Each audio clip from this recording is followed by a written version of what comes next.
Ok, creo que deberíamos estar grabando ahora. Sí, excelente. Entonces, lo que quisiera hacer hoy es compartir con ustedes un trabajo que desarrollamos con un antiguo colega de la Universidad de Pittsburgh y una colega que sigue siendo profesora de sociología en la Universidad de Pittsburgh. Yo hace un par de años me mudé a la Universidad de Notre Dame, pero hemos seguido trabajando en estos temas. Y este es un trabajo que está por salir publicado en American Journal of Political Science y que nos tomó varios años completar. Entonces me alegro mucho poder compartir este trabajo con ustedes hoy. A ver si puedo compartir mi pantalla.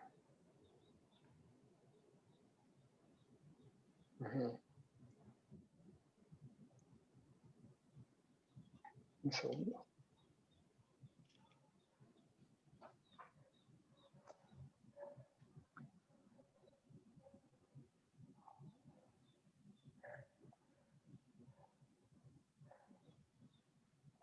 Ok, excelente.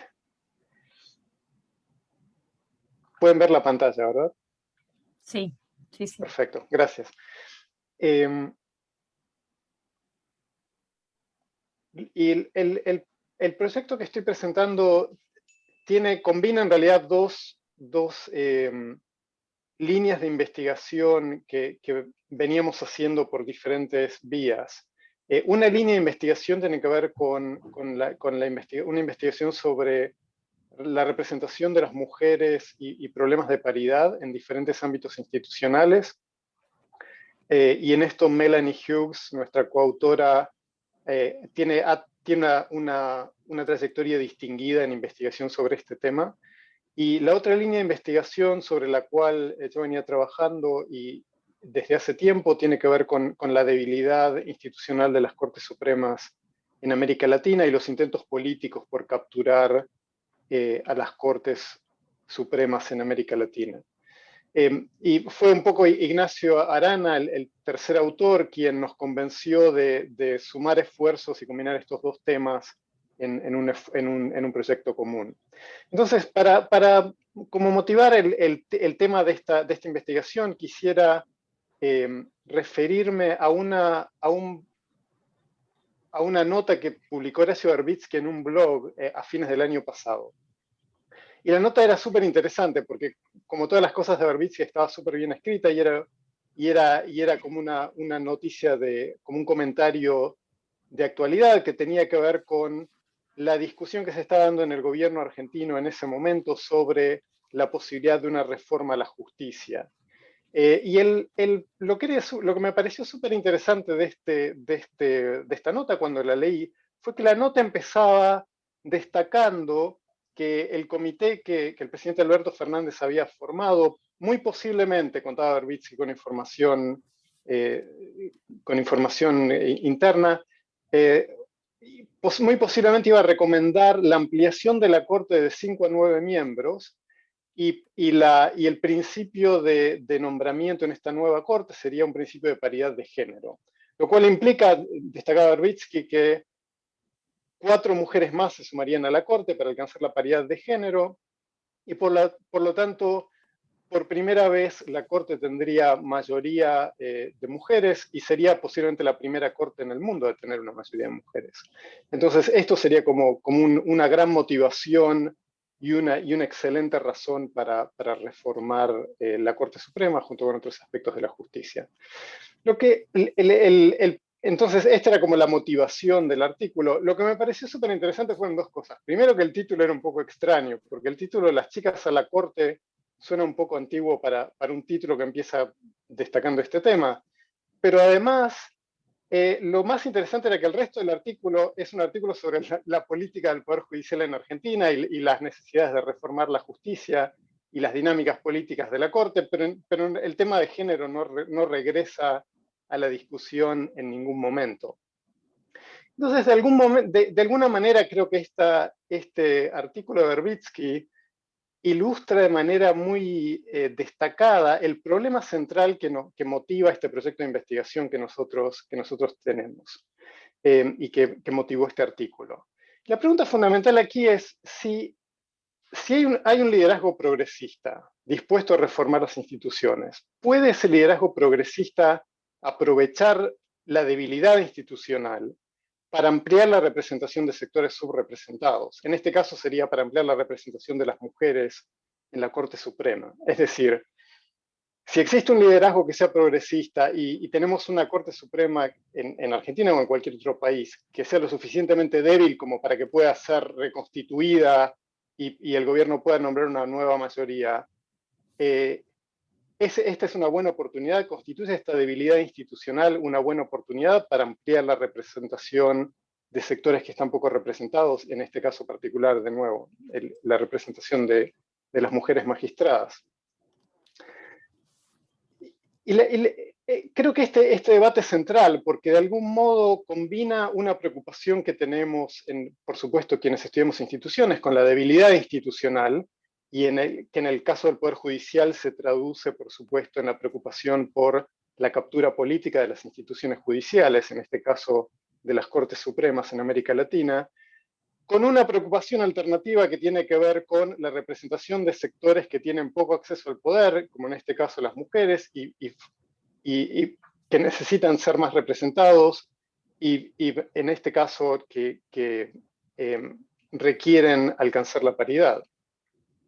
Entonces, de algún modo la tensión aquí es que la debilidad institucional genera una oportunidad para la captura política, pero al mismo tiempo, si esta captura política es realizada por el sector correcto, por decirlo de alguna manera, presenta también una oportunidad para la apertura y para tener una corte más representativa.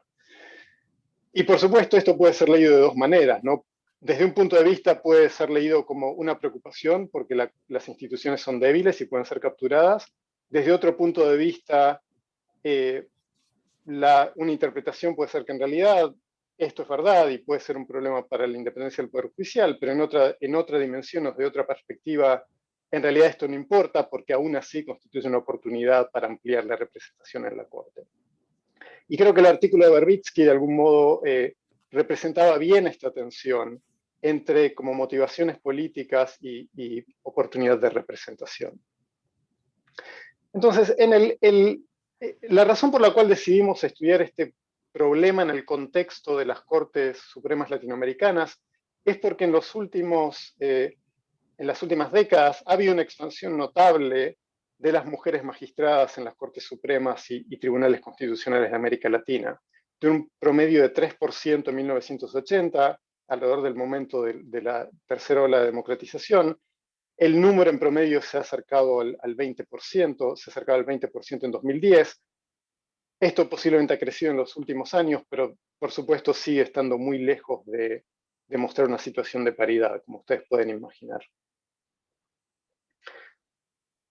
Entonces, la literatura que nos habla sobre las razones que permiten que más mujeres magistradas alcancen puestos de poder en las altas cortes supremas o cortes constitucionales, de algún modo reproduce como el marco teórico que tiene que ver con la participación de las mujeres en las instituciones políticas en general.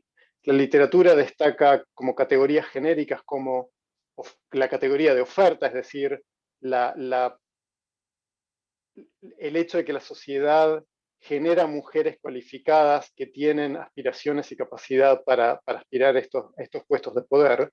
En el caso de las Cortes Supremas, por supuesto, esto tiene un significado muy concreto, que tiene que ver con la participación de las mujeres en la profesión legal y la transformación a lo largo del tiempo. Como ustedes pueden imaginar, la participación de las mujeres en la profesión legal en América Latina y en casi todos los países era muy limitada a principios del siglo XX y se ha expandido rápidamente durante el siglo XX, de manera tal que en muchos países a comienzos del siglo XXI la mayoría de las personas en la profesión legal son mujeres. La literatura también destaca el concepto de demanda, es decir, el hecho de que hay personas en posiciones de poder que tienen capacidad de nominación o nombramiento, que tienen un interés, una vocación, ya sea sincera por convicción ideológica o moral, o estratégica por interés político, en nominar a más mujeres para estos puestos de poder. Entonces, por ejemplo, tener una masa crítica de legisladoras que participan en el proceso de nominación de juezas para Cortes Supremas es un factor clave. Por supuesto, tener presidentas mujeres que tengan poder de nominación también puede ser un factor clave.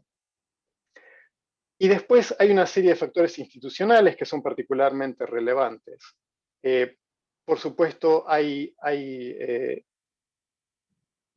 un factor institucional clave que es el diseño de cuotas.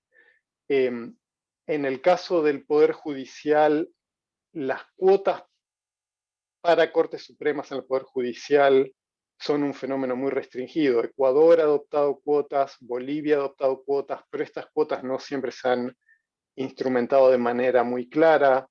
En los otros países no hay cuotas para el Poder Judicial, pero por supuesto en muchos países hay cuotas para el Poder Legislativo, lo cual crea esta masa crítica en el Poder Legislativo de la que hablábamos antes.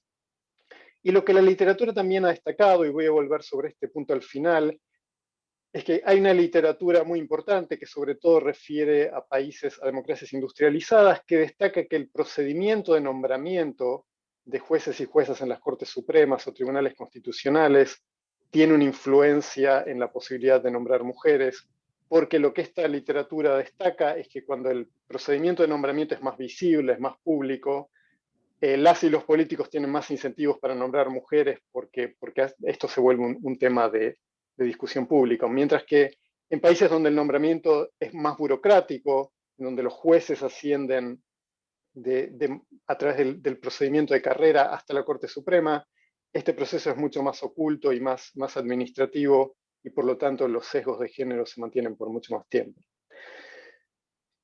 Más allá de todas estas discusiones teóricas que son parte de la literatura y que por supuesto son importantes para entender la participación de mujeres en las Cortes Supremas, el argumento que desarrollamos en este trabajo tiene que ver con la idea de disrupción institucional.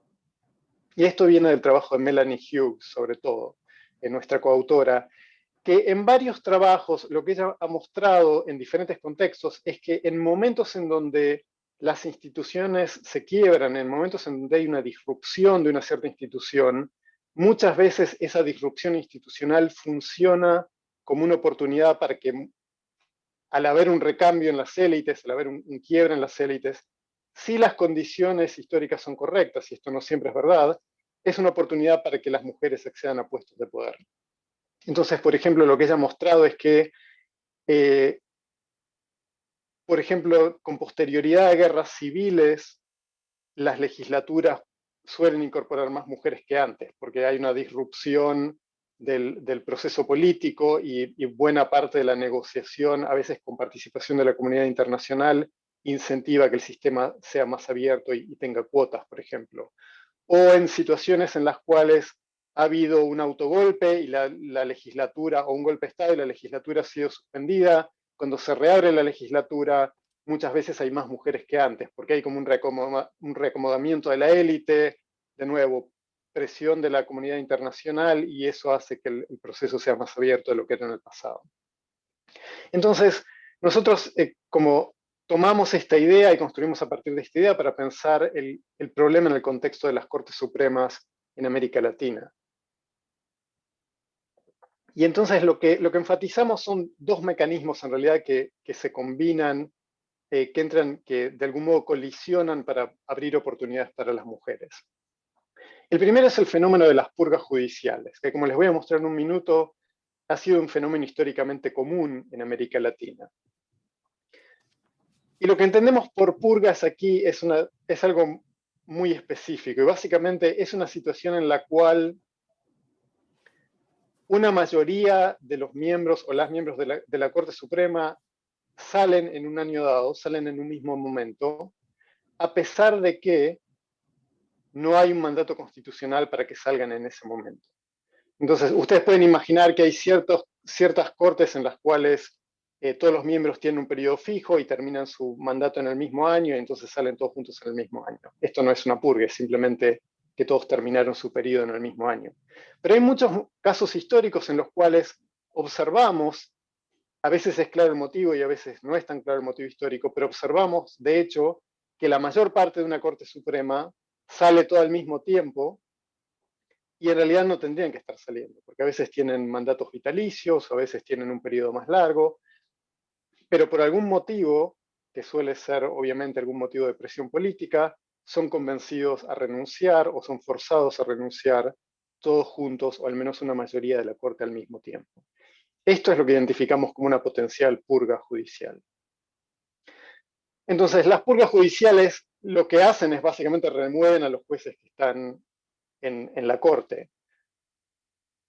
Pero el punto central aquí es que si estas purgas judiciales son conducidas, son realizadas por un gobierno de izquierda, entonces el gobierno de izquierda, que obviamente se beneficia de esta purga porque puede nombrar una Corte Suprema leal y alineada políticamente con el gobierno, este gobierno de izquierda tiene además incentivos para nombrar, como parte de ese proceso, para nombrar más mujeres a la Corte que antes. Por dos motivos potencialmente. Uno de los motivos es un motivo sincero e ideológico. Los partidos de izquierda, por lo menos en el periodo contemporáneo, a partir de los años 70, los partidos de izquierda a principios del siglo XX eran diferentes, pero a partir de fines del siglo XX los partidos de izquierda han tomado causas de igualdad y causas de mujeres, y por lo tanto parte de su discurso y de su base política demanda una mayor representación de las mujeres. Entonces, hay una razón sincera para que si un partido de izquierda purga el Poder Judicial o reconstituye el Poder Judicial, tiene más motivos para nombrar mujeres en la Corte.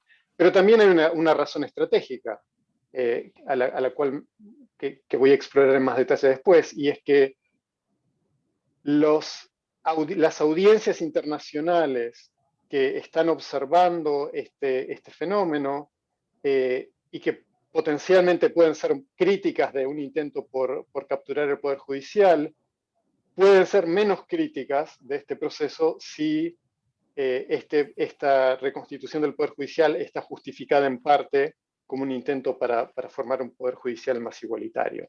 Entonces, los gobiernos de izquierda sí realizan purgas, tienen incentivos tanto sinceros como estratégicos para nombrar más mujeres.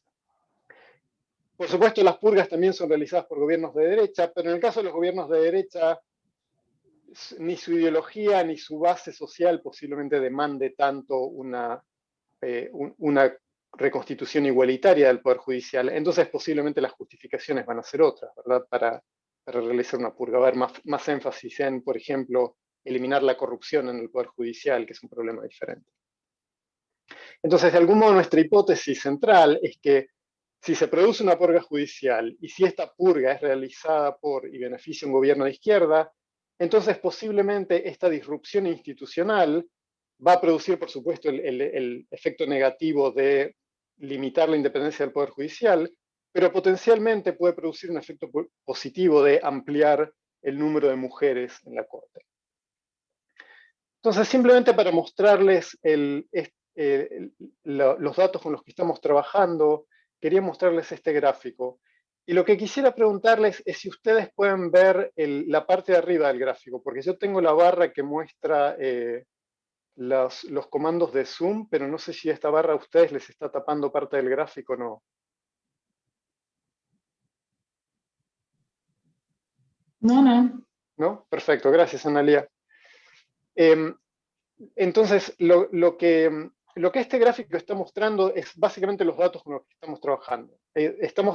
Tenemos datos de panel para América Latina, para 18 países en América Latina, desde 1961 hasta 2014, si recuerdo bien. Y partimos en 1961 porque este es el año en el cual la primera mujer fue nombrada en una Corte Suprema en América Latina, que es el caso de la Corte Suprema en México. Antes de 1961 no había ninguna mujer en las Cortes Supremas de América Latina. En Estados Unidos el proceso es mucho más tardío, la primera mujer fue nombrada en los años 80. Entonces América Latina comenzó relativamente temprano, pero como ustedes pueden ver en todos estos gráficos, la línea azul muestra el porcentaje de mujeres en las Cortes Supremas o tribunales constitucionales. Y ustedes pueden ver que esta línea, en casi todos los países por un periodo muy largo, es una línea plana, que se mueve alrededor de cero, ¿verdad? Entonces, realmente la posibilidad real de las mujeres de tener una participación importante en las Cortes Supremas o tribunales constitucionales fue muy limitada hasta hace poco. Entonces, la línea azul muestra el porcentaje de mujeres en cada una de las Cortes Supremas o tribunales constitucionales. Las Cortes Supremas, por supuesto, siempre existieron. La creación de tribunales constitucionales ha sido más reciente y por eso es que ustedes ven que, por ejemplo, en países como Colombia, en donde hay una Corte Suprema y un Tribunal Constitucional, el Tribunal Constitucional aparece solamente en los años 90, porque antes no existía. Y esto es un patrón común en varios países. Las barras verticales, esas barras anaranjadas verticales, lo que marcan es un evento de lo que identificamos como una purga o una potencial purga en la corte de la que estamos hablando. Entonces, cada una de estos eventos, de estas barras anaranjadas, marcan el momento, el año en el cual una mayoría de los miembros de la Corte Suprema salieron todos al mismo tiempo, a pesar de que no había ningún mandato constitucional para que salieran en ese año. Eso lo que marca en general es que hay algún tipo de movimiento político que hace que genere una reconstitución de la Corte. Como ustedes pueden ver, en algunos países las purgas son muy inusuales. Por ejemplo, en Chile, en la Corte Suprema, nunca observamos una purga de este tipo. En Brasil nunca hemos observado una purga de este tipo. En Costa Rica nunca hemos observado una purga de este tipo, lo cual de algún modo no es sorprendente, ¿verdad? Tiene que ver con la historia de los países, pero en algunos países estas purgas son extremadamente comunes. Ecuador es un caso clásico en el cual hay una gran inestabilidad en las cortes, por ejemplo. Lo que quiero destacar en este gráfico es que hay dos patrones que son bastante claros. Primero, que en algunos países ha habido muchas purgas del Poder Judicial y que durante buena parte del siglo XX, prácticamente todo el siglo XX, estas purgas no tuvieron ningún tipo de efecto en el número de mujeres, ¿verdad? La cantidad de mujeres en estas cortes seguía siendo muy baja siempre. Pero interesantemente lo que vemos es que en algunos de estos países, a medida que entramos en el siglo XXI, estas purgas parecen coincidir con un incremento en el número de mujeres en las Cortes Supremas o tribunales constitucionales.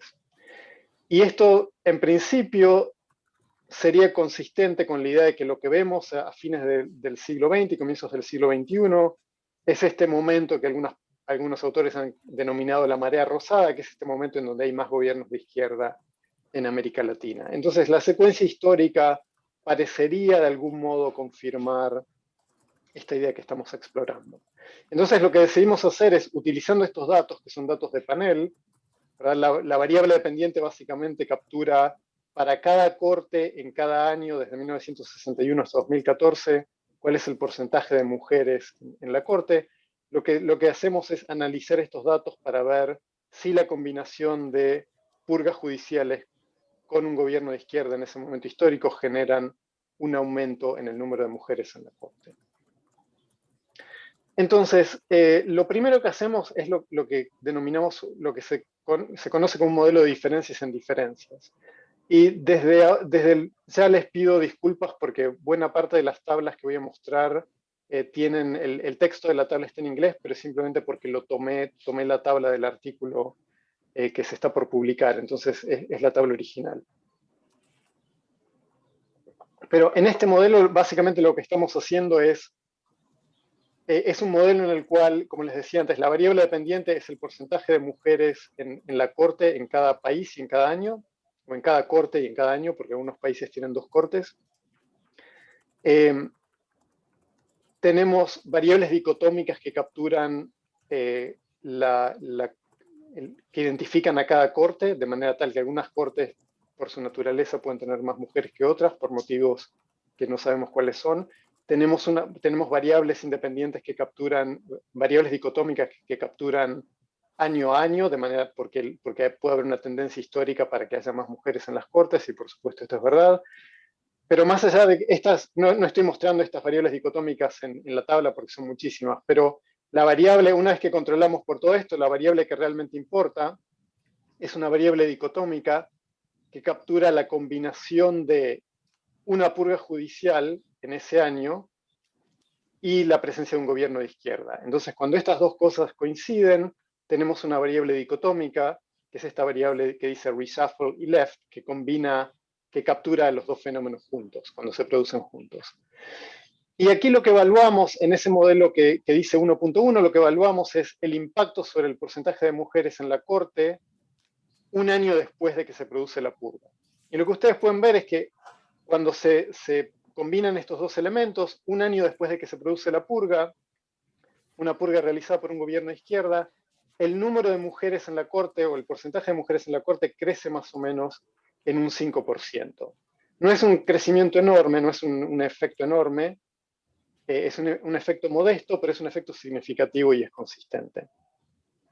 Ahora, lo interesante es qué pasa cuando extendemos la codificación de esta variable dicotómica para cubrir más años después de que se produce la purga. Entonces, lo que hacemos en el segundo modelo es que codificamos el efecto de una purga realizada por un gobierno de izquierda en los próximos 5 años. Y lo que vemos que lo que es interesante es que en promedio el porcentaje de mujeres en la corte en este periodo de 5 años, no ya en el año siguiente, crece, es mayor que lo que era antes, pero el crecimiento es del 3%, no es del 5%. Y si extendemos la evaluación de este efecto a 10 años, lo que encontramos es que el efecto del crecimiento en el porcentaje de mujeres en la corte en la próxima década es del 2%, no es del 5%, como ocurre en el año siguiente.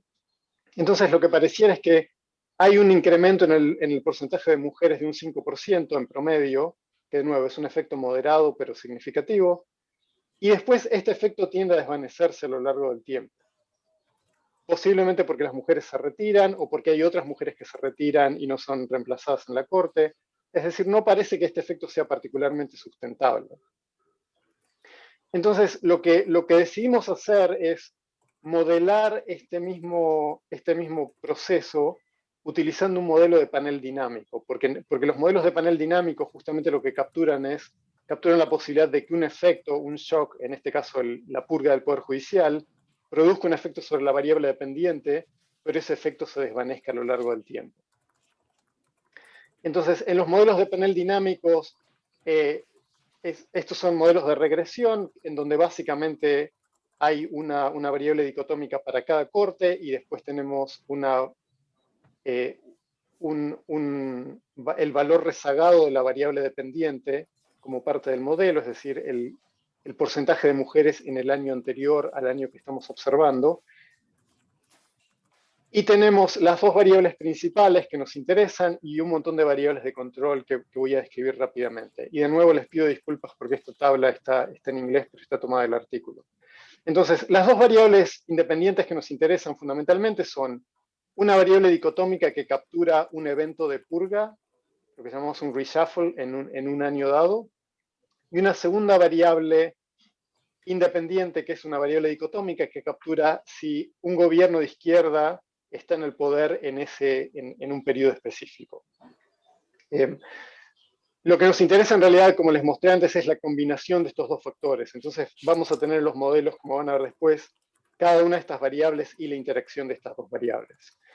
Y junto con esto incluimos en estos modelos de panel, un montón de variables de control que capturan las explicaciones alternativas que vienen de la literatura a la que me refería antes. Entonces tenemos variables que capturan la oferta, por ponerle un nombre, de mujeres calificadas, que de acuerdo con la literatura nos centramos en dos variables. Uno es el valor medio, la cantidad de años medios de escolaridad en las mujeres en esa sociedad. Y esto, por supuesto, cambia bastante a lo largo del siglo XX y en diferentes sociedades, en diferentes países. Y el porcentaje de mujeres en la profesión legal, el porcentaje de mujeres abogadas.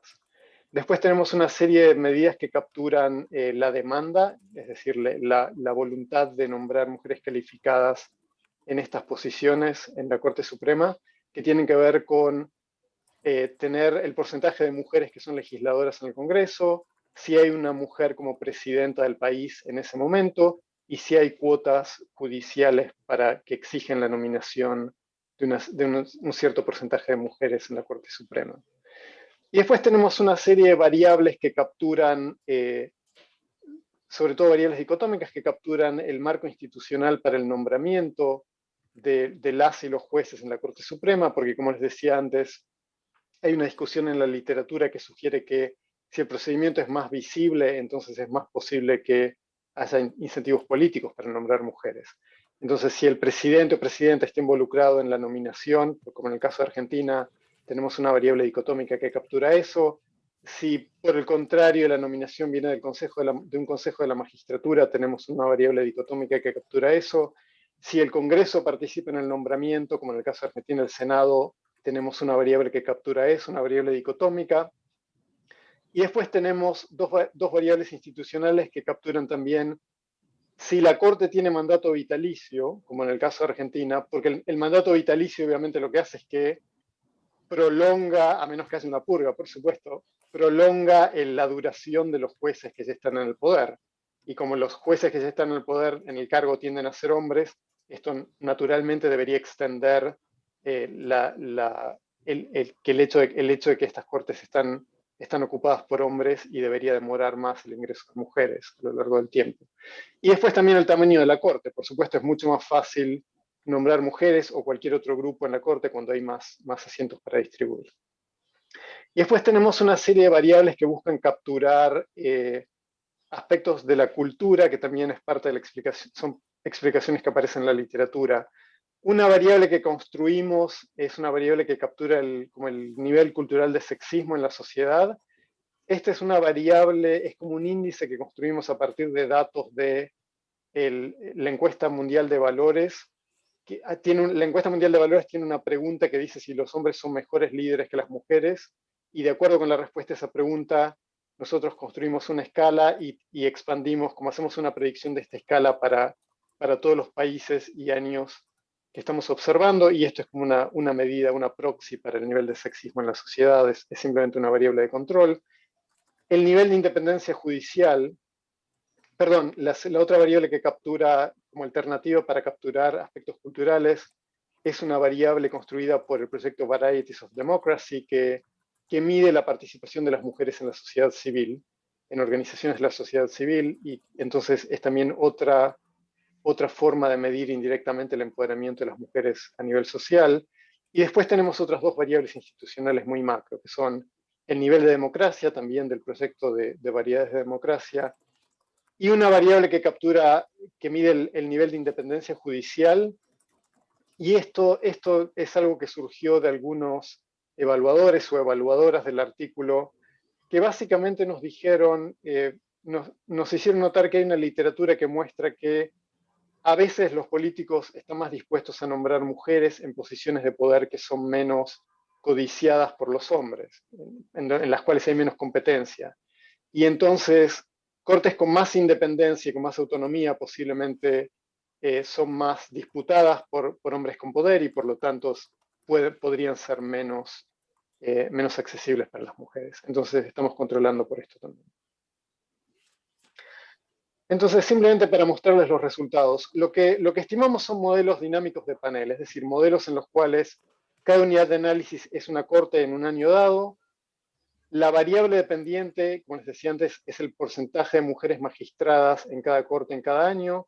Y lo que tienen como característico los modelos dinámicos de panel es que una de las variables en el modelo, además de todas esas variables que les nombré, es el porcentaje de mujeres en el año anterior. Entonces estamos estimando el porcentaje de mujeres en el año que observamos, controlando por el porcentaje de mujeres en el año anterior.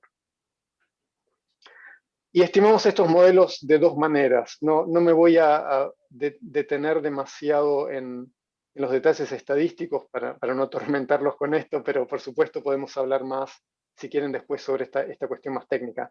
Estimamos el mismo modelo de dos maneras. Una versión del modelo es un modelo de panel con efectos fijos, es decir, variables dicotómicas por corte en realidad, y un residuo que tiene autocorrelación, es decir, el residuo de la ecuación está correlacionado con el año anterior.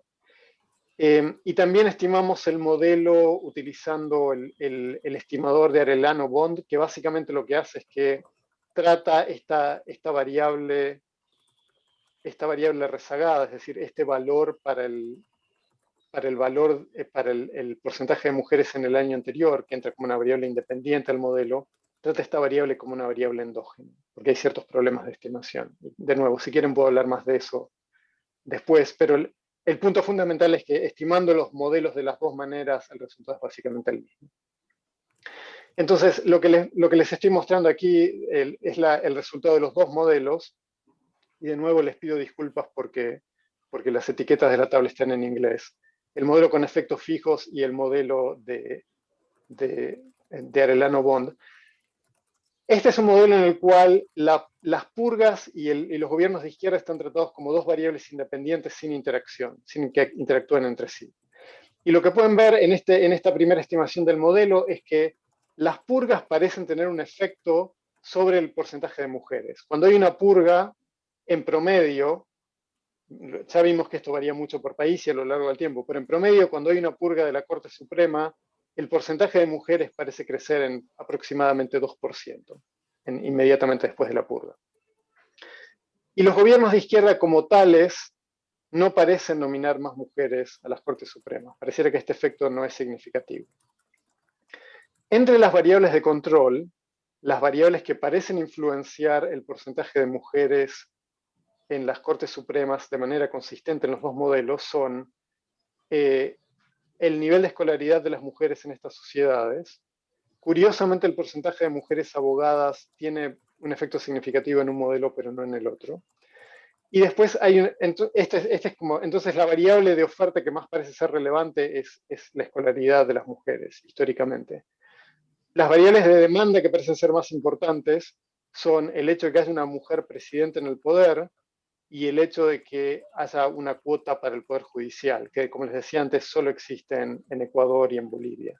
Pero esto claramente parece tener un impacto en el número de mujeres. Y todas las demás variables parecen no tener un efecto muy claro, incluso las variables institucionales, excepto por la variable de independencia judicial. Y esta variable, como sugirieron las evaluadoras o los evaluadores del artículo, tiene un efecto negativo, lo que sugiere que en cortes que son más independientes y por lo tanto más prestigiosas, es más difícil para las mujeres entrar a estas Cortes Supremas. Ahora, lo interesante y lo que quería destacar es qué ocurre cuando incorporamos una interacción entre purgas y gobiernos de izquierda, porque finalmente esta es nuestra hipótesis principal. Entonces, lo que nos interesa saber es no solo si las purgas o los gobiernos de izquierda producen un incremento en el número de mujeres, sino que lo que nos interesa saber es si las purgas realizadas por un gobierno de izquierda aumentan el número de mujeres. Y esto es lo que la interacción está capturando en estos dos modelos adicionales. Entonces, en estos modelos, la variable purga ahora captura el efecto de una purga realizada por un gobierno de derecha, no tiene ningún efecto sobre el número de mujeres. La variable gobierno de izquierda captura el efecto de un gobierno de izquierda que no realiza una purga, esto no tiene ningún efecto sobre el número de mujeres. Y la variable, esta interacción entre gobiernos de izquierda y purgas, lo que captura es la diferencia entre una purga que es realizada por un gobierno de derecha y una purga que es realizada por un gobierno de izquierda. Y aquí vemos que esta diferencia es positiva y significativa. Es decir, si la purga es realizada por un gobierno de derecha, no tiene ningún efecto consistente, pero si la purga es realizada por un gobierno de izquierda, el número de mujeres en la Corte aumenta, lo cual parece coincidir en principio con nuestra intuición. Entonces, lo que quiero mostrarles es una representación gráfica de este efecto. Lo que este gráfico muestra es el efecto, el impacto sobre el porcentaje en el número de mujeres magistradas en una corte que se realiza en promedio cuando la purga es realizada por un gobierno que no es de izquierda, digamos genéricamente que es un gobierno de derecha, o cuando es realizada por un gobierno de izquierda. Lo que ustedes pueden ver es que, como veían en la tabla anterior, cuando la purga es realizada por un gobierno de derecha, el efecto no es significativo. Es decir, ese intervalo de confianza corta el valor de cero, con lo cual eso significa que no tenemos ninguna certeza de que el valor real no sea cero, ¿verdad? Pareciera que no hay ningún cambio. Si hay una purga realizada por un gobierno de derecha, hay un cambio en la Corte, hay nuevos jueces nombrados en la Corte, pero no hay ningún crecimiento consistente en el número de mujeres. Por el contrario, cuando esta purga la realiza un gobierno de izquierda, vemos un crecimiento en el número de mujeres que, como les mostré en la primera tabla, se aproxima al 5%, al menos en el momento inmediato. Después, este efecto tiende a decaer a lo largo del tiempo. Entonces, esto en principio coincide con nuestra intuición de que la disrupción institucional producida por una purga del Poder Judicial, aun cuando socava la independencia del Poder Judicial, crea un espacio, no un gran espacio, pero un pequeño espacio para el progreso de las mujeres en las Cortes Supremas, cuando esta purga es realizada por actores que tienen incentivos para nombrar mujeres, que en este caso son los gobiernos de izquierda. Ahora, una de las preguntas que recibimos de las evaluadores o los evaluadores de este artículo fue, bueno, pero este resultado es muy interesante, pero hay obviamente una pregunta sobre la motivación que está detrás de esta decisión de nombrar más mujeres, ¿no? Es una decisión sincera porque los partidos de izquierda tienen vocación y tienen una base electoral que demanda una mayor participación de las mujeres, o es simplemente una decisión estratégica porque al atacar la independencia del Poder Judicial, los partidos de izquierda necesitan justificar esta estrategia y una forma relevante de justificar esta estrategia es argumentar que están abriendo un espacio para sectores que están subrepresentados. Esto, por supuesto, es muy difícil de responder, en parte porque nunca conocemos las motivaciones reales de las y los políticos, en parte porque estamos hablando de muchos países y de muchas purgas en un periodo histórico muy largo, y en parte porque el registro histórico nunca es suficientemente claro sobre cuáles son las motivaciones que estas coaliciones políticas tan diversas tienen para llevar adelante una purga del Poder Judicial. Pero hay un par de pruebas adicionales que sí podemos realizar y que son particularmente interesantes y creo que no son definitivas, pero son ilustrativas en un sentido interesante. Y las dos pruebas son las siguientes. El artículo se centra fundamentalmente en las purgas, las cuales definimos, como ustedes recuerdan, como estos momentos en los cuales estamos viendo que la mayor parte de la Corte sale, aunque no debería salir en términos del mandato constitucional. Sale por algún motivo político que no sabemos muy bien cuál es, por algún tipo de presión política. Sin embargo, hay otra forma en la cual los partidos políticos capturan las Cortes Supremas, que no tiene que ver con forzar necesariamente la salida de los miembros de la Corte Suprema, sino que tiene que ver con expandir el tamaño de la Corte, ¿no? Pensemos en Argentina en los años 90. Una estrategia convencional es lo que se conoce en inglés como packing, que no es forzar la renuncia de los jueces, sino es expandir el tamaño para poder nombrar una nueva mayoría. Entonces, hay muchos episodios también de packing en América Latina. Hay muchos episodios en los cuales el poder político expande el tamaño de la Corte para poder nombrar nuevos jueces y juezas. Y entonces, esto de algún modo es un fenómeno similar al de las purgas, ¿verdad? Opera de manera diferente, pero tiene una lógica similar. Es una maniobra política para formar una nueva mayoría en la Corte Suprema y por lo tanto necesita ser justificada con algún criterio de legitimidad. Entonces lo que hicimos es codificar, de la misma manera que codificamos las purgas, codificamos todos los eventos de packing, de expansión de la Corte Suprema, y codificamos todos los eventos en los cuales la Corte Suprema fue expandida al menos en un 20% por encima de su tamaño original. El tamaño de las Cortes, por supuesto, varía. Pero, hicimos el mismo análisis estadístico. Y lo que vemos cuando hacemos este análisis con los casos de expansión de la Corte es que el patrón es exactamente el mismo. Cuando la expansión de la Corte para formar una nueva mayoría está realizada por gobiernos de derecha, no hay un incremento en el número de mujeres. Cuando la expansión de la Corte es realizada por gobiernos de izquierda, vemos una expansión en el número de mujeres y el tamaño de la expansión en el número de mujeres es muy similar al valor anterior, es un poquito superior al 5%. Entonces pareciera que los episodios de packing tienen una lógica muy similar a las purgas de las Cortes, siguen un fenómeno muy similar. Pero hay un tercer tipo de evento en el cual los partidos tienen oportunidad de nombrar mujeres en las Cortes.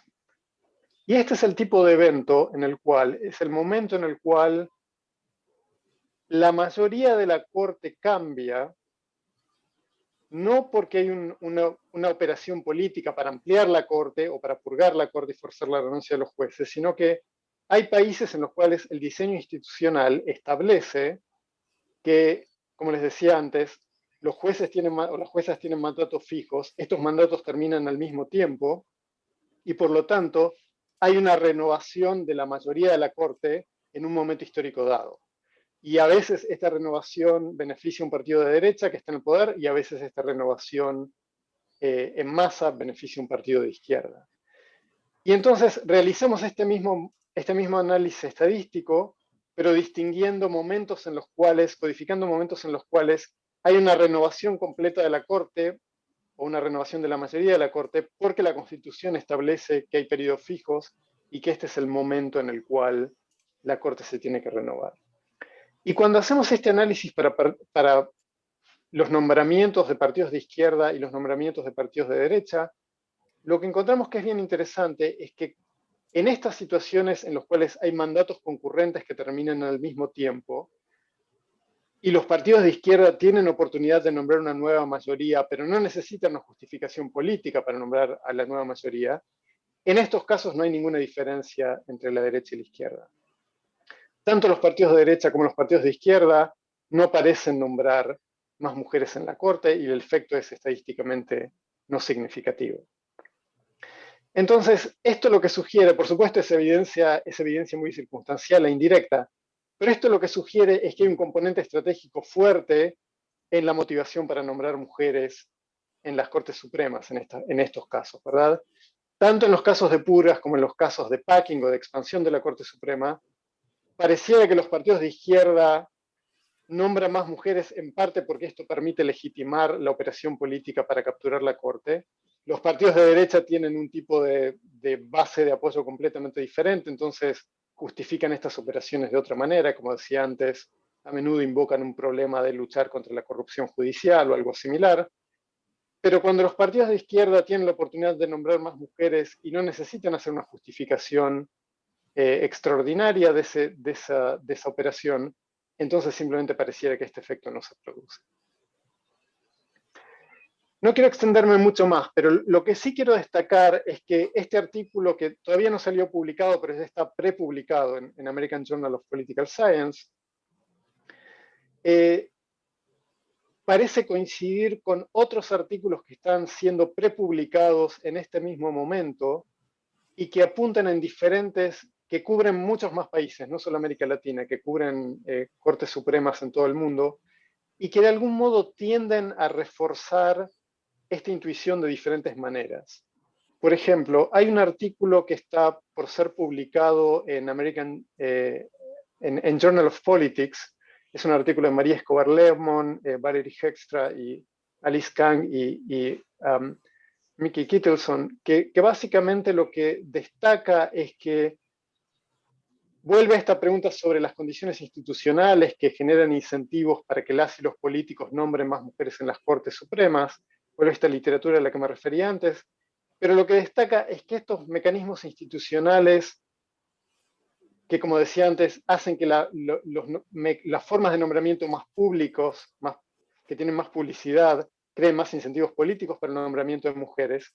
Estos mecanismos institucionales parecen operar en el contexto de democracias industrializadas, donde las Cortes Supremas son muy estables, pero no parecen operar en el contexto de democracias nuevas, en el cual las Cortes Supremas tienden a ser mucho más débiles. Este es el primer resultado.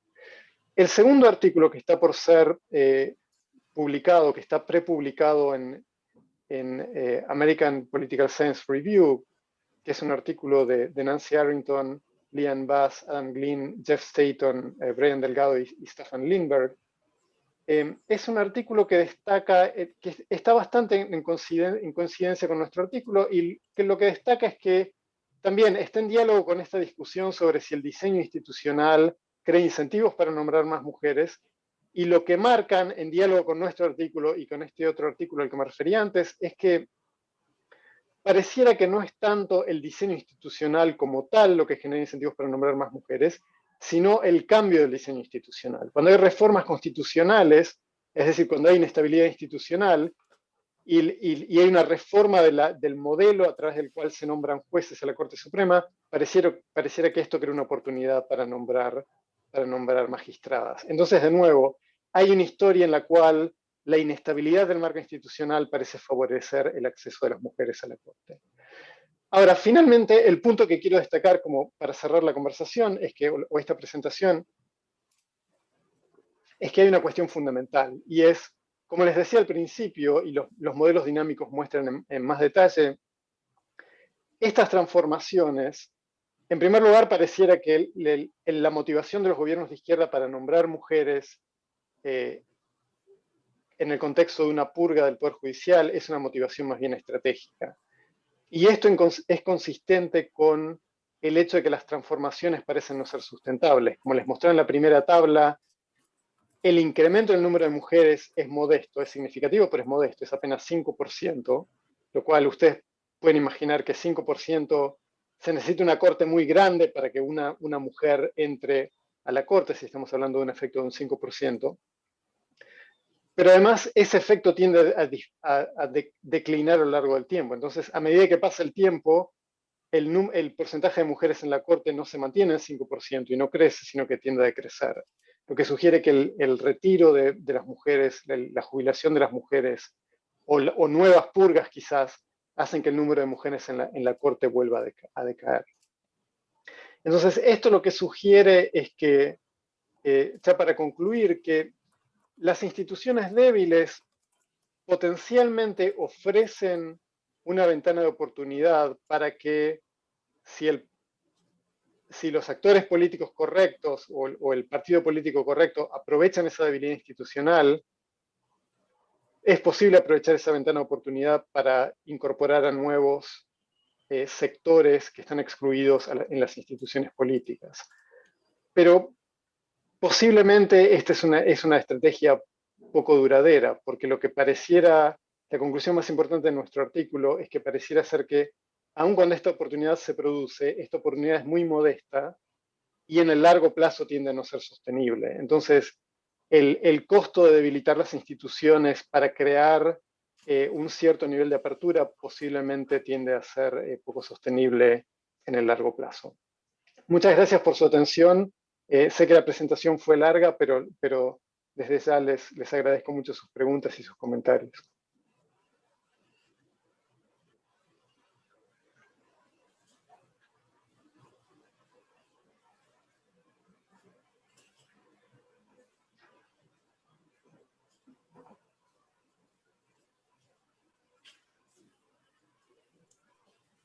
Hola, ¿qué tal? Tengo una pregunta yo. Es una pregunta sobre una de las variables de control, la del nivel de independencia judicial. ¿Cómo lo midieron eso específicamente? El nivel de independencia judicial lo medimos con un índice que es información que está disponible de Jeff Staton y Drew Linzer, que básicamente lo que ellos hacen es uno de estos índices que agregan un montón de cosas. Entonces lo que han hecho es buscar todas las fuentes que tienen algún tipo de medida comparativa sobre independencia judicial en todo el mundo y en periodos largos, y después combinan todas esas medidas en un índice agregado utilizando un modelo de medición, que es como una especie de análisis de factores más sofisticado. Y entonces lo que terminan teniendo es como una variable latente que captura la independencia del Poder Judicial de acuerdo con todas estas evaluaciones que vienen de fuentes muy diversas.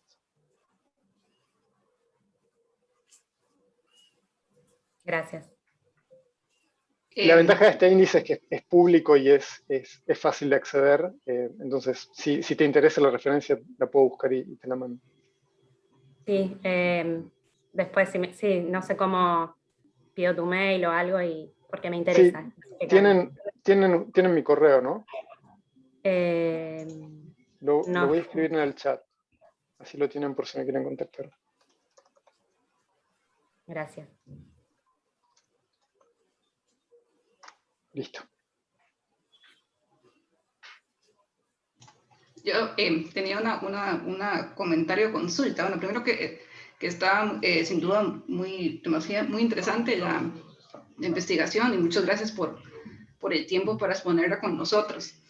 Sí tenía como una consulta que no sé si por la forma en que investigaron y el modelo se podría capturar, pero en el caso donde los nombramientos no está el Ejecutivo, sino el Congreso, solamente que en la tabla decía que eso no afectaba la explicación, pero no sé si también pues, se podría pensar en el caso de donde hay mayor un multipartidismo, que es más complicado llegar a consensos, donde no solo un partido el que está controlando, si eso de alguna forma podría pensarse que facilita o no que sean mujeres nombradas en las altas cortes.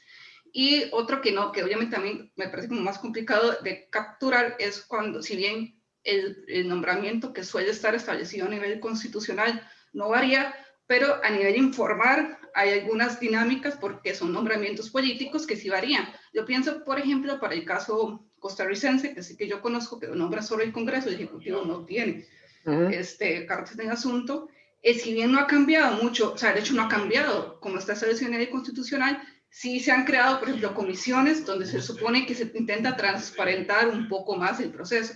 Al final, como cuando llega al plenario no funciona porque el voto es secreto y hacen lo que les dé la gana, pero bueno, tal vez eso se podría pensar que hay algo ahí, o sea, como pensando más que todo en cuando el nombramiento solo en el Congreso, qué otros tipos de variables podrían afectar o no la explicación. Eso sería, gracias.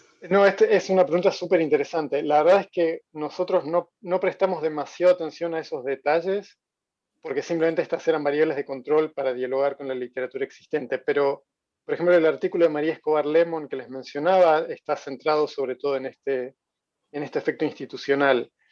Y creo que efectivamente uno podría pensar, si estimáramos un modelo centrándonos en el efecto de los partidos en el Congreso, por ejemplo, y la dinámica legislativa de nombramiento, algo que naturalmente creo que valdría la pena desagregar de manera más detallada es si los partidos de izquierda tienen mayoría en el Congreso, y esto dependería no solamente por supuesto, del resultado de la elección, sino también de cuán fragmentado está el Congreso. Entonces, sería interesante, en un análisis más de la dinámica institucional de nombramiento, sería interesante saber si hay un presidente o presidenta de izquierda, que es simplemente lo que estamos capturando con esa variable dicotómica, si hay una mayoría en el Congreso de izquierda, y si no hay una mayoría puede ser simplemente porque hay pocos partidos, pero el partido mayoritario es de derecha, o porque puede haber un partido de izquierda grande e inclusive ser la primera minoría, pero el Congreso está muy fragmentado.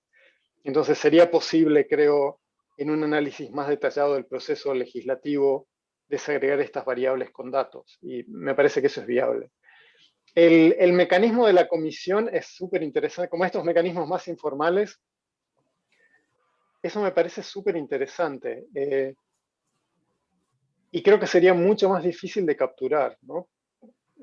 Posiblemente, pero sería súper interesante hacer un estudio de eso, como ver cuál es si hiciéramos un estudio fino de los mecanismos de nombramiento en América Latina, ver más allá del marco constitucional, que como decías a veces no cambia en absoluto, que sigue siendo el mismo, ver cuál es la forma en que ese marco institucional se implementa en la práctica, cuáles son las instituciones de menor nivel que activan ese marco institucional y ver cómo han ido cambiando a lo largo del tiempo en los países. Pero esto requeriría generar una base de datos nueva, porque no creo que nadie haya hecho ese trabajo.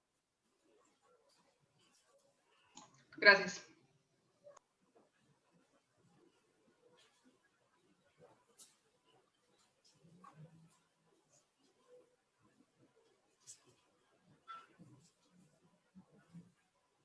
Bueno, yo tengo otro comentario, ya que nadie, es que el tema me interesa mucho porque yo estudio Judicial Politics, entonces me pareció súper interesante porque entonces pensemos que como no hay un efecto a largo plazo, al fin y al cabo, las mujeres o sea, nos podemos ver beneficiadas en solo un periodo, porque después yo me imagino que es cuando hay, porque si son nombramientos en un periodo fijo y se tienen que reelegir se pone a reelección, si hay un giro ideológico de quienes los nombran, entonces ahí otra vez las mujeres perdemos en ese respecto.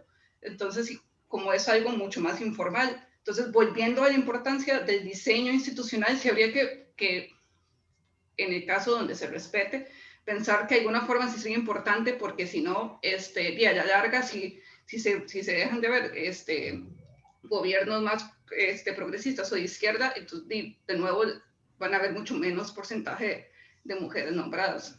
Era solo un comentario que me parecía muy interesante, digamos, como esa, y porque obviamente siempre lo importante es independencia, pensándolo en términos de imparcialidad, más que todo, que eso es como lo que en el diseño se estudia mucho, pero sí está muy interesante ver la relación en el caso de cuando hay debilidad institucional o muchas instituciones informales, y en el caso del nombramiento de las mujeres. Entonces, era otro comentario que está muy interesante en la investigación, sin duda. Sí, gracias. Para mí algo que como mencionabas, fue un poco sorprendente, fue ver que este efecto ¿cuál sería la palabra? Como de desaparición del efecto inicial del incremento del número de mujeres, porque mi intuición inicial era que una vez que las mujeres están nombradas en una Corte Suprema, ese porcentaje se va a mantener o se va a incrementar. Y lo que encontramos, en cambio, es que se produce este shock político que aumenta el número de mujeres por cualquier razón, no sabemos muy bien qué es, pero después el número de mujeres tiende a decaer a lo largo del tiempo, lo cual sugiere que cual sea la motivación política para nombrar mujeres inicialmente, esa motivación política no es duradera en el contexto de las purgas, ¿no? Porque por supuesto, el punto central, creo, es que, y quizás esto es lo que vale la pena discutir un poco más, es que cuando las instituciones son fuertes, son muy difíciles de cambiar, pero una vez que hay un cambio, este cambio tiende a ser sostenible, ¿no? Entonces, cuando las instituciones son débiles, son fáciles de cambiar, incluso con buenos motivos, como en este ejemplo, pero esos cambios son mucho más volátiles, porque también son fáciles de cambiar en la dirección opuesta. Entonces siempre hay me parece como una transacción entre tener instituciones más fuertes, pero que son más, justamente porque son más resistentes, son más conservadoras al cambio, son más resistentes al cambio también, incluso el buen cambio, y tener instituciones más débiles que son fáciles de cambiar en una dirección positiva, pero también son fáciles de cambiar en una dirección negativa. Sí, gracias. Hola. Hola. ¿Cómo estás? Muchas gracias por la presentación. No, te quería hacer una pregunta con respecto a ¿por qué crees que seguimos hablando en el caso de América Latina de debilidad institucional ante este tipo de transformaciones que, como vos bien señalabas, en otros lugares del mundo también se está produciendo y sin embargo no se lo trabaja desde la idea de debilidad? Y por ahí, yendo a un caso puntual, recuerdo el 2003 Argentina, cuando algo que podría también, entiendo que al menos en el gráfico no lo vi como un caso de purga judicial, o podría entenderse en ese sentido, se produjo un cambio que también promovió la llegada de mujeres a la Corte Suprema en Argentina, este comentario, traigo el caso a propósito de lo último que dijiste sobre resistencia al cambio y cómo en un caso puntual eso se mantuvo. Esas dos cuestiones. Gracias. Sí, 2003 no sería un caso de purga porque no hay una salida. La definición de purga aquí es un momento en donde la mayoría de la Corte sale en el mismo momento, ¿no? Y no salen porque tienen un mandato constitucional que indica que tienen que salir. Entonces, una purga es un momento en donde la mayoría de la Corte se ve renovada. Eso no está en la Constitución, y por supuesto, cuando uno mira, muchas veces el registro histórico es ambiguo, pero cuando tenemos información histórica, eso tiende a significar como una presión política para un cambio de los jueces o las juezas, o un juicio político o algo así, ¿no? Y con respecto al tema de la debilidad institucional, ese es un tema súper interesante. Yo creo que mi intuición tiende a ser al revés, ¿no? Creo que lo que dijiste es algo así como en América Latina vemos estos problemas como debilidad institucional y en otros lados ocurren también, pero no los vemos así. Yo tengo la sensación de que el mundo se está moviendo en una dirección opuesta, por lo menos por lo menos en algunos casos. Por ejemplo, el caso de Estados Unidos, ¿no? Toda la literatura sobre Estados Unidos trata a Estados Unidos como un caso excepcional de alguna manera. Pero me parece que lo que mostraron los últimos años, sobre todo el periodo de Trump, es que los patrones de debilidad institucional que podemos observar en Estados Unidos muchas veces son similares a los que observamos en América Latina. Y entonces, la literatura de América Latina de algún modo nos da como ejes temáticos para pensar problemas en Estados Unidos que los académicos que estudian Estados Unidos no tienen como categorías para conceptualizar porque no tienen como experiencia suficiente en esos temas, ¿no? Entonces, para mí la lectura interesante es otra, no es tanto por qué hay países como democracias industrializadas que son estables y democracias nuevas que son inestables, sino de qué manera hay condiciones para la inestabilidad institucional que se pueden dar en todos los contextos, pueden ser más frecuentes en ciertos contextos que en otros, y que ocasionalmente vemos en las democracias industrializadas, porque no hay ninguna democracia que esté completamente protegida. Entonces vemos la erosión institucional en Polonia o en Hungría, nos vemos patrones que tradicionalmente asociábamos con democracias en desarrollo, por ponerle su nombre, pero que hoy en día vemos en países donde en teoría no lo esperábamos. Igual, perdón. Igual me parece que en el caso de Argentina también hubo una salida similar en la de 2003, digo, porque también se renovó la mayoría de la Corte y a través de un proceso de juicio político. Por eso hacía la pregunta de por qué en ese caso no se lo consideraba una purga. Sí, estoy pensando en ese caso, que me parece que lo que pasó en ese caso es que creo que es como un problema de codificación. A ver si me acuerdo bien. Perdón por la pregunta muy doméstica. Pero... No, está bien, es una buena pregunta. Y a ver si me acuerdo bien qué es lo que pasó, corregime si estoy equivocado. Me parece que lo que pasó en el caso de Argentina en 2003 es que no salieron todos juntos, sino salieron en secuencia. Salieron en 2 o 3 años, o así, y por lo tanto, como la regla de codificación que tenemos no capturó ese evento porque está como dividido en 2 o 3 años. Creo que salieron en uno, si mal no recuerdo, fue en el proceso de juicio político que salieron y hubo renuncias forzadas, bueno, medio forzadas, digo, una renuncia forzada y creo que fueron 3 los que salieron por juicio político, o 2, si mal no recuerdo. Si hubieran salido todos el mismo año, como automáticamente hubiéramos capturado ese evento, pero debe ser que está dividido de alguna manera como el momento efectivo de la salida se desparramó en un par de años. Perfecto, gracias. Pero de hecho es interesante el ejemplo porque aunque no está capturado por la regla de codificación, creo que sería un ejemplo de la historia que estamos contando. Es bueno que se mantuvo en el tiempo. Sí, y se mantuvo.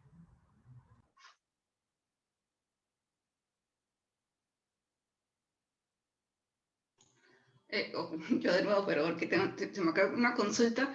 Sobre la base de datos, ¿cómo crearon la base de datos de las purgas? O sea, ¿fueron buscando todos los casos? O sea, ¿cómo crearon esa base de datos? Porque obviamente eso no creo que haya algo, digamos, ¿cómo lograron crear en tan largo plazo? Es una súper buena pregunta. Hoy en día creo que cuando nosotros empezamos con el proyecto no había. Hoy en día creo que hay porque el proyecto de variedades de democracia tiene una variable que captura purgas en el Poder Judicial de los diferentes países. Pero lo que nosotros hicimos fue, empezamos este proyecto hace unos cuantos años, de hecho con Andrea Castañola, que quizás algunos de ustedes conozcan su trabajo. Y básicamente lo que hicimos fue reconstruir desde principios del siglo XX, este artículo particular empieza en el 61, pero construimos los datos desde principios del siglo XX hasta el presente. El nombre, lo que conseguimos identificar fue el nombre de los jueces y juezas eventualmente de las Cortes Supremas y Tribunales Constitucionales de América Latina, cuándo entran y cuándo salen, ¿no? Y en algunos países eso es súper fácil de detectar porque la información está en Internet, y en otros países, como en algunos países de Centroamérica o en Venezuela, la única manera de conseguir esa información es ir a meterse al archivo de la Corte Suprema y ver quiénes estaban firmando las decisiones en diferentes años, ¿no? Entonces nos tomó varios años reconstruir esa nómina de jueces y juezas. Y después lo que hicimos en este caso fue agregar esa información y ver en qué años está saliendo una mayoría de jueces de la Corte. Y de acuerdo con las normas constitucionales, en algunos países esa salida conjunta corresponde a un periodo de terminación del mandato de los miembros de la Corte, pero en muchos otros países, como les mostré antes, son salidas que ocurren en un momento en donde la Constitución no indica eso. Entonces, como la mayoría de la Corte está saliendo, eso es indicación de que hay algún fenómeno político en ese contexto, ¿no? Porque si las salidas son por jubilación o por muerte o por alguna otra razón, en general lo que vemos es como un patrón de salidas que es relativamente bajo en términos de probabilidad y aleatorio, ¿no? Los jueces salen en cualquier momento. Pero si hay como picos de salida porque todos salen al mismo tiempo, eso indica que algo los forzó a salir a todos al mismo tiempo. Gracias.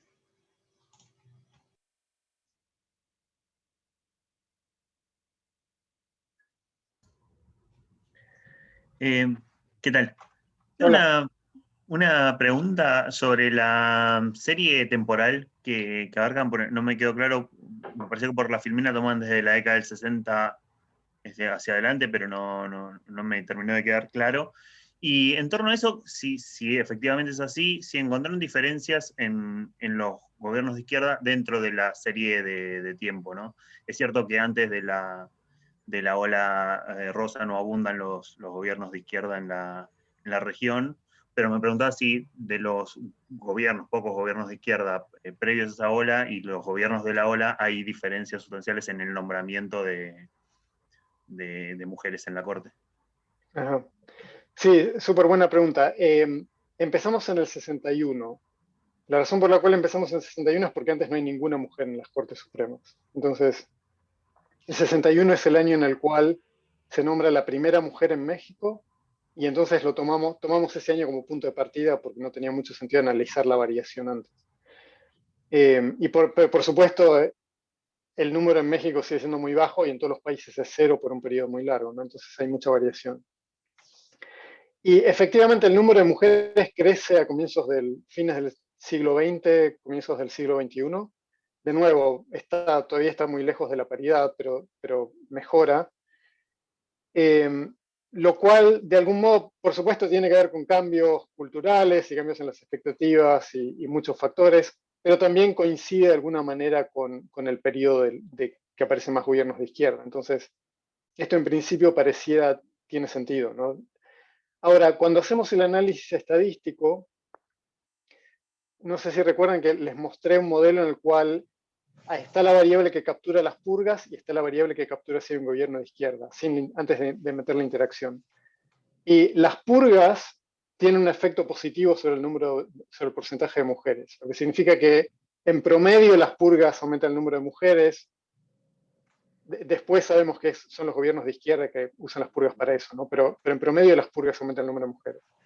Pero la variable dicotómica que capturan los gobiernos de izquierda no aumenta el número de mujeres, lo que sugiere que históricamente los gobiernos de izquierda no tenían más mujeres en las Cortes Supremas. O bien porque había una herencia del periodo anterior y no tenían posibilidad de cambiar esa composición de la Corte, o bien porque, y sospecho que esta es parte de la historia, los gobiernos de izquierda fueron más frecuentes a principios del siglo XXI, pero los gobiernos de izquierda antes posiblemente no hacían demasiada diferencia.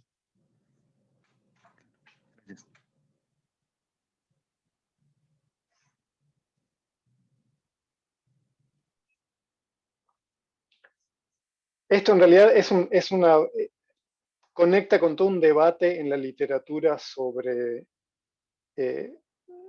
representación de mujeres que tiene que ver, que es un debate sobre el papel de los partidos de izquierda, ¿no? Y como les decía antes, hay como toda una literatura que enfatiza que los partidos de izquierda son más abiertos a la incorporación de mujeres, pero hay toda otra literatura que responde que básicamente este es un fenómeno relativamente reciente, en el sentido de que es una orientación de izquierda de fines del siglo XX y que antes los partidos de izquierda no eran necesariamente más sensibles a este tema.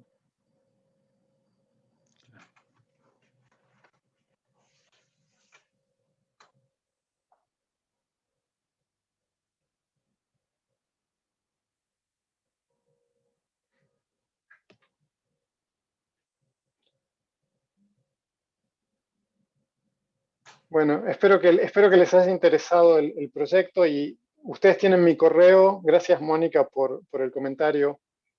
Ustedes tienen mi correo. Si tienen cualquier pregunta o quieren seguir la conversación o tienen una consulta sobre cualquier tema de investigación, quedo a disposición para cualquier asunto, por supuesto. Muchas gracias. Gracias. Gracias. Muchas gracias. Gracias, Aníbal. Muchas gracias. Chao, gracias. Chao, Adiós, encantado. gracias. Chao, muchas gracias. Saludos a todos.